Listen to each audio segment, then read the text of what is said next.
Hello, my name is Dennis, and welcome to my trailer park white trash mobile home kitchen. I really do live in a mobile home, in a trailer park, and this is my kitchen. Today, I am going to make pasta fazool, sometimes called pasta fagioli. I grew up with it being called pasta fazool. I attended an Italian cooking class, and the chef at the beginning of every quarter, she would ask the students, is there any recipe you particularly want to work on this quarter? And I asked for pasta fazool, and she looked at me indignantly. Fazool? Fazool? There was no Z in the Italian language. I'm thinking, but you never heard the Dean Martin song? When the moon hits your eye like a big pizza pie, that's amore. When the stars make you drool, just like a pasta fazool, that's amore. So I grew up calling it pasta fazool. Technically, it's pasta fagioli. When you order it in a restaurant, don't order pasta fagioli. It's fagioli. Anyways, this is one of the earliest memories I have because my Italian grandfather, Carmine Di Costanzo, lived with us until he died, and I was only 5 years old when he died. But I remember his pasta fazool. It wasn't very healthy. He would take a pound of hard pork fat, chop it up till it was like cornmeal. That would go into the pot. It's no wonder he died of a heart attack at the age of 63. So I'm going to help you to make a nice, healthy pasta fazool. So let's get into the ingredients for making a nice Italian pasta fazool. For my pasta fagioli, I'm going to be making my own stock. I'd like to make a vegetable stock for my pasta fagioli, but if you want, you can buy store-bought chicken broth. That'll work equally well. You may want to try making two different ways and see which you prefer better. For my vegetable stock, I'm going to be starting off with a standard mirepoix, which is carrot, onion, and celery. I'm going to add to this rutabaga, parsnips, some garlic. I've got a yam here somewhere, and then my fresh parsley. Other herbs that I'll add to my stock as I'm cooking it is I'll put in maybe 10 whole peppercorns and a couple of bay leaves, extra herbs if I've got them in the cupboard. That'll make the soup base for my stock. And then for my beans, I have dried cannellini beans. These have to be soaked for 8 to 9 hours. You can either soak them overnight. I did. I have a bowl sitting over here on the side with the beans soaking, or you can put them in the water before you go to work in the morning, and when you come home, they're ready to cook. And I'm going to put I think I'm going to make my stock in my pressure cooker. But you can make it in a regular stock pot. It's not going to really matter. So those are the ingredients that I use for my pasta fagioli. I've changed my mind about using my pressure cooker because the cooking time in a pressure cooker and a stock pot is about the same anyways, 30 minutes. Why wait for a pressure cooker to pressurize and then depressurize when I can just do everything I want in a pot? When you put vegetables in a stock pot, you don't have to be fussy about chopping or anything. Everything can just be rough cut and just dropped into the pot. I am checking my leak here for mud. This is the first leak I've ever seen that doesn't have any mud in it. So again, just kind of rough cut.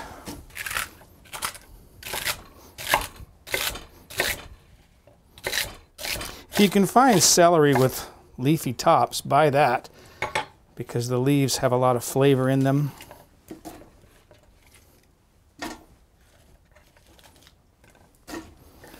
All right, and the last step is the garlic. You can either peel your garlic or not. All you want to do is just basically crush the garlic and throw it into the pot. That's it. Again, I'm going to be sweating these vegetables over about medium-low heat for about 15 to 20 minutes. I have a lot of vegetables in there, so I'm probably going to go closer to 20 minutes, and I'm going to put the cover on this to just try to hold in my heat. My next step is to put in 5½ cups of water.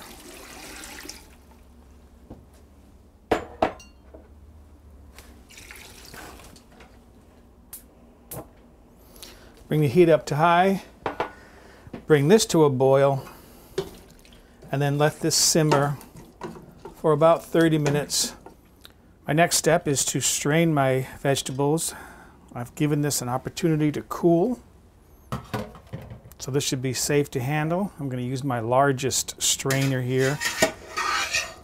And I'm just going to move my vegetables into a colander over a bowl so that I can catch the juices that will drip out of that. And then to finish this off, this is where I use my pressure cooker at last, but not to be a pressure cooker, just to be a catch vessel. I've got my chinois, which is a fine mesh chinois. This is another name for it is just simply a conical strainer. And this bottom of this pressure cooker is deep enough to contain this, so it's very easy for me to strain my liquid. Put my muslin in my bowl. Let me see if I can do this without making too much of a mess. There are all the vegetables, perfect. And while that was straining, more fluid came out, so that's good. More is captured. And then, just in case I have an accident, I'm going to squeeze this way. So here are all my cooked vegetables, and let's see how much more I can get out of this. Look at it run. Can you see it running in there? That's all extra juice, extra flavor. Look at that. What did I get here?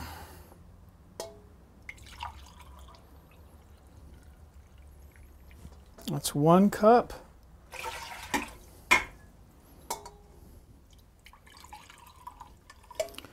And about 1/3 of a cup. Okay, I'm finally going to get around to draining my beans here. I have a colander in the sink.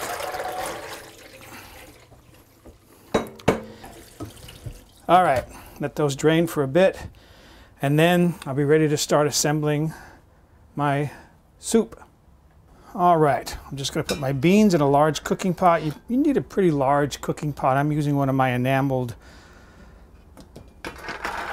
cast iron pots. And then I was pretty confident that I could get 6 cups of stock out of 5.5 cups of water. So I went back to my muslin and vegetables, and I squeezed it again till I forced out another 1/2 cup of liquid. So I've got here 6 cups of stock.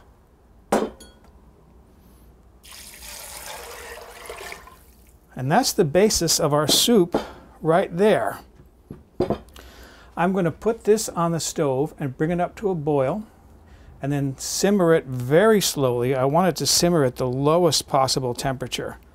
In fact, I'll show you a trick for getting the heat even lower on it. I don't want it to boil rapidly or to move around much, because the moving liquid and moving the beans will loosen the skin, and the skin will come off of the beans. So I want my beans to stay as whole as I can keep them. They're going to break up a little bit, but not much, hopefully.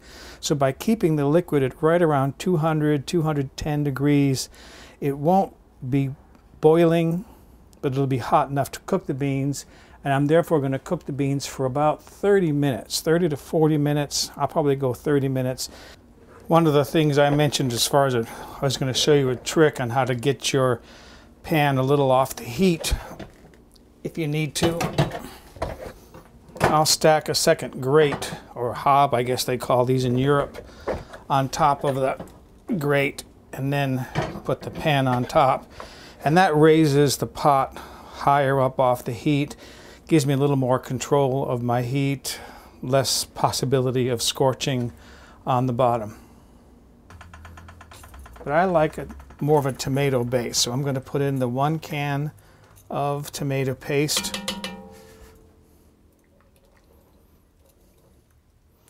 As far as the size of that can, it's 6 ounces. Gonna put in my herbs. And then crush some garlic into it.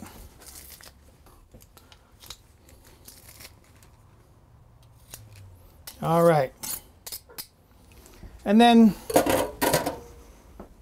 I'm just going to grate some black pepper in there. Not a whole lot.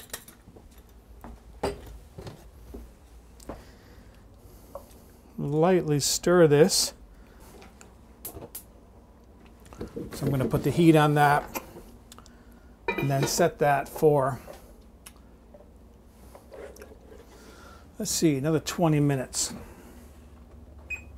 Some of you might be wondering, where's the pasta? After all, if it's called pasta fagioli, shouldn't there be pasta in it? Well, that's the last step. I've got about a quarter cup of dry pasta here. This is my little salad pasta, which sort of resembles tubetini. I'm going to cook this in boiling salted water for about 9 minutes, and then I'll be ready to assemble my soup in my bowl. My timer just went off on my soup, so this should be ready. I checked the tenderness of the beans a moment ago, and they were fine. I have one more adjustment to make, and that is to adjust for salt. Remember, I haven't added any salt to this because I didn't want salt in the cooking liquid. And just to taste this.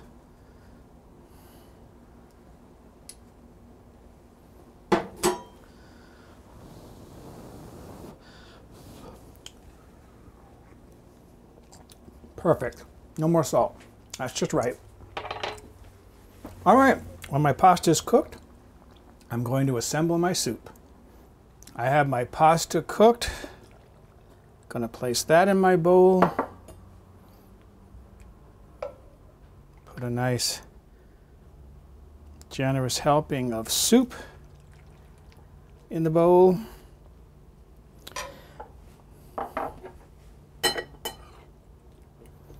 Get that stirred up nicely.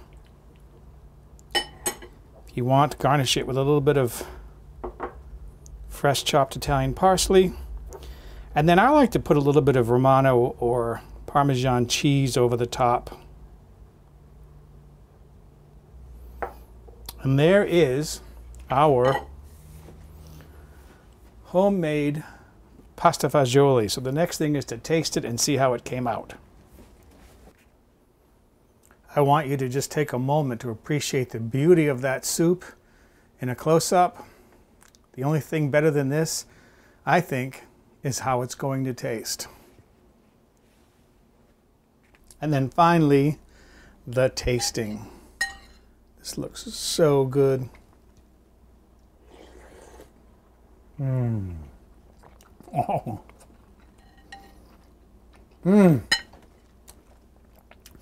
It has a nice complex flavor. It's smooth, it's mild. Doesn't have a strong flavor to it, but it's very complex. You can taste the vegetables in there. This is an excellent pasta fazool, so I'm going to go have my lunch.